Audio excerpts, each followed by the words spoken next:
Perkenalkan, nama saya Lisa Kilcia dari kelas SMP tahun 2025. Jadi tujuan saya meminta kakak menjadi narasumber adalah kakak kan sekarang sebagai ketua mode BS ini. yang pikir banget gitu loh. Ketua Hima bagi yang kemarin tuh laki-laki sekarang. Dan tujuan saya itu untuk memenuhi tugas berbicara di ini saya kulik-kulik tentang kehidupan boleh. Saya kira jadi menurut kakak nih, apa arti menjadi pemimpin mahasiswa dan kenapa kepemimpinan itu penting bukan hanya untuk organisasi saja, tetapi untuk mahasiswa itu apa ya, berkembang. Arti pemimpin mahasiswa gitu, ketua hima gitu ya kelasnya. Sebenarnya pemimpin itu bukan sebagai orang yang mungkin nomor satu atau sebagai orang yang paling menonjol, paling mentrik ya. Tapi pemimpin di sini saya mengartikannya, jadi saya adalah sebagai seseorang yang memiliki tugas untuk bisa menghasilkan pemimpin-pemimpin baru. Intinya itu misi saya.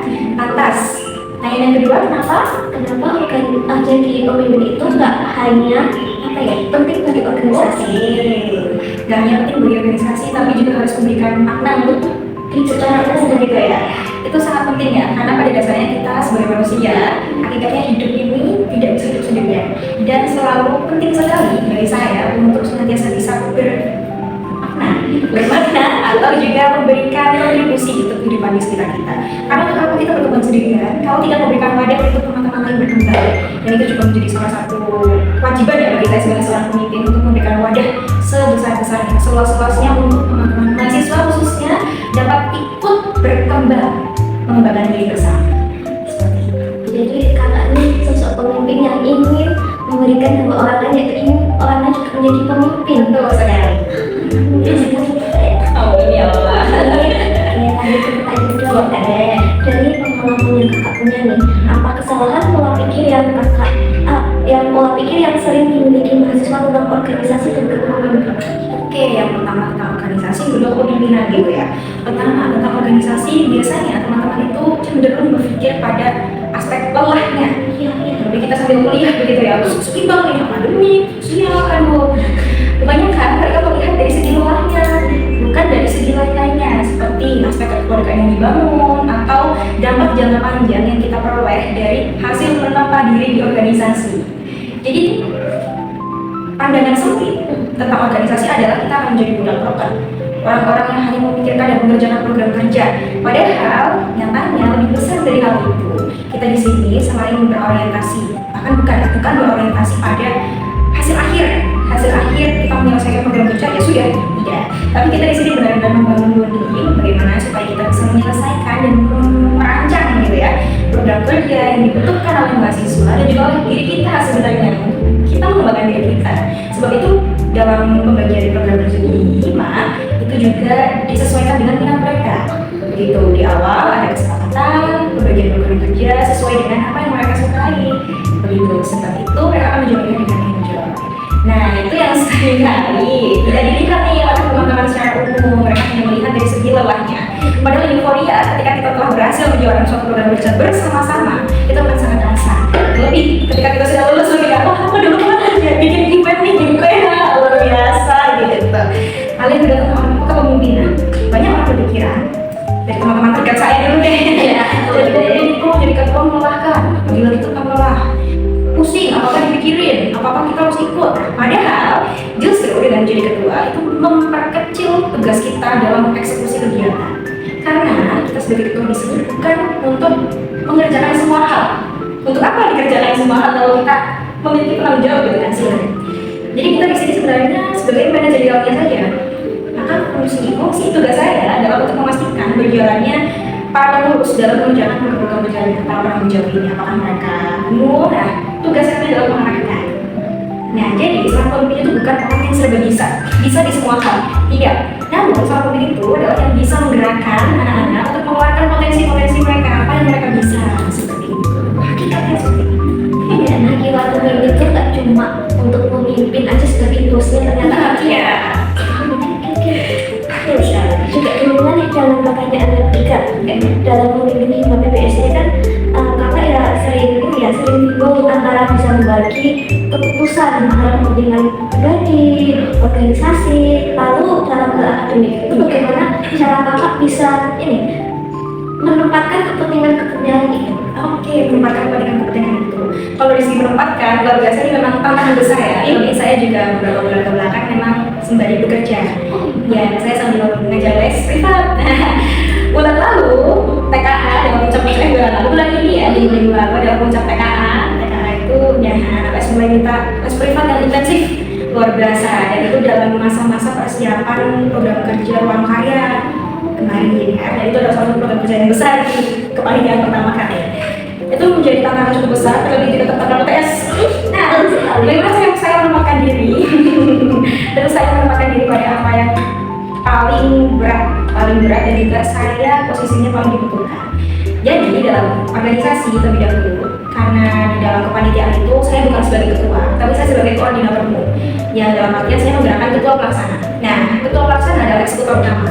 Maka ketika anak-anak les privat saya diminta untuk mengajar, anak-anak les bukan dan diajar begitu ya. Nah, maka saya sesuaikan dan saya koordinasi dengan ketua pelaksana. Ketika si ketua pelaksana bisa untuk eksekusi di sore hari, ya, khususnya di sore ya, masa-masa pada setelah kuliah, maka saya akan membagi diri untuk datang ke tempat les terlebih dahulu karena memang itu yang urgent. Kemudian saya menyusul ketua pelaksana untuk menemani mendampingi dan menanyakan apa ada kendala. Karena memang tugas saya sebenarnya bagian kendala-kendalanya. Kalau ada kendala saya tangani.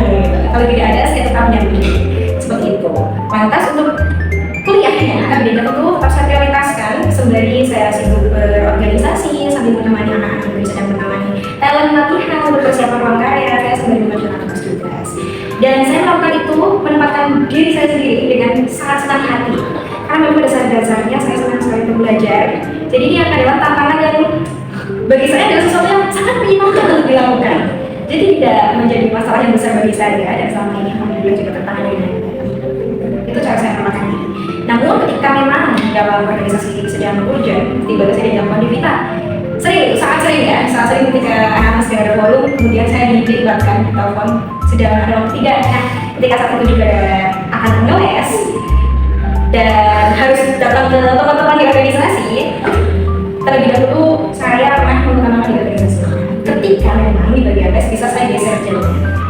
Namun itu tentu tidak setiap hari saya lakukan. Saya benar-benar mempertimbangkan dan atas tujuan banyak pihak. Seperti itu. Setiap harinya yang kuliah, yang berorganisasi, yang kelas, muridnya berapa nih? Kemarin terakhir tidak banyak karena privat saya ambil 2 saja. Karena seimbangkan dengan organisasi juga. Tapi itu berarti masih. Jadi kak, bagi kakak juga bilang ada masalah yang urgent. Ya, ini terkait konflik dalam organisasi itu kan pasti ada. Dan itu pasti melibatkan banyak orang di dalam. Namun bagaimana kakak bisa menyelesaikan konflik itu tanpa ada gejolak antara benar? Oke, sebenarnya konflik memang yang menurut saya paling menantang untuk ditangani adalah konflik internal dalam artian crash atau pecahan antar anggota antar staff. Kalau untuk perihal mungkin konflik ketika berpendapat menyusun gagasan dari program kerja itu bisa ditangani dengan insya Allah aman. Tapi yang saat kata memang di internal mungkin si A sedang berkonflik dengan B. Bagaimana saya menanganinya adalah dengan mengkomunikasikan dengan wakil saya karena sebenarnya sebagai ketua dan wakil kami memiliki ranah kerja masing-masing. Wakil ketua saya bertanggung jawab secara penuh di internal. Nah, tugas dia adalah menyelesaikan hal seperti ini. Namun tidak terlepas dari tanggung jawab saya juga, meskipun saya berada di bidang eksternal, masih dengan orang lain dan juga birokrasi. Nah, ketika saya mengetahui hal tersebut, orang pertama yang akan saya hubungi adalah wakil saya. Sebelum pada akhirnya dibawa ke pengurus inti dan juga pengurus inti dan ketua divisi. Dan nama ketua divisi terkait, staf terkait ya. Staf ini dari divisi mana yang berkonflik gitu. Itu akan ditambahkan untuk komunikasi dengan ketua divisi. Itu ada tingkatannya sebenarnya. Dari awalnya saya menghubungi wakil saya untuk memastikan konflik antar staf ini masih bisa diselesaikan oleh ketua divisinya atau ketua divisinya sudah angkat tangan. Seperti itu. Ketika memang dari ketua divisi masih menyanggup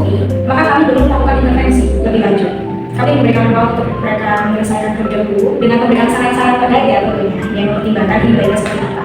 Lalu ketika memang dari ketua divisi sudah membutuhkan bantuan, dan kami selalu memonitor itu, menanyakan setiap harinya bagaimana, apakah ada kendala dan lain sebagainya. Ketika memang sudah menyerah, dalam tanda kutip menyerah, membutuhkan bantuan, maka wakil saya akan terjun langsung dengan sedikit banyak wejangan dari saya. Saya menitipkan pesan karena waktu itu adalah tupoksi dari wakil saya, dan saya tidak ingin saya terlalu banyak intervensi di banyak hal. Saya memberikan ruang untuk wakil saya mengerjakan tugasnya sebelumnya. Ketika memang dari wakil saya ini membutuhkan bantuan saya, baru saya akan ikut langsung terjun. Karena memang kebanyakan dari staff itu dekat dengan wakil ketua, karena memang tugasnya di internal, seperti itu.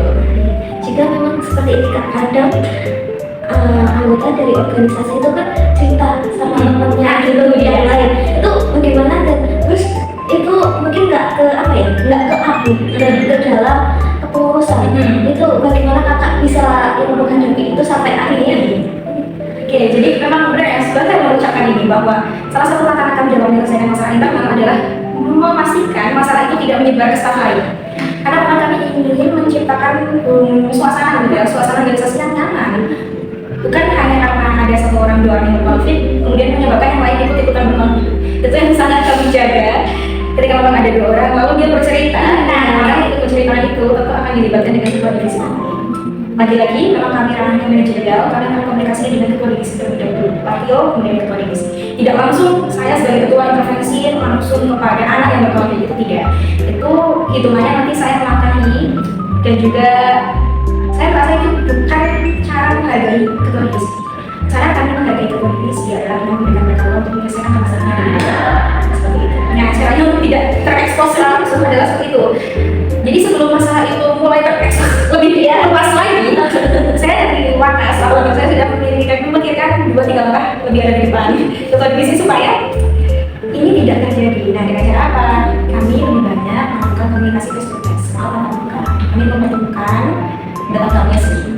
Dari ketua divisi ngobrol dengan anak satu, anak B, kemudian ketika ngobrol selesai, akan dipertemukan untuk ditemukan sebenarnya kalian apa, keinginan kalian apa, seperti itu. Tahap-tahap ini sebenarnya begini. Ya cukup kompleks ya kalau dalam organisasi itu masalahnya.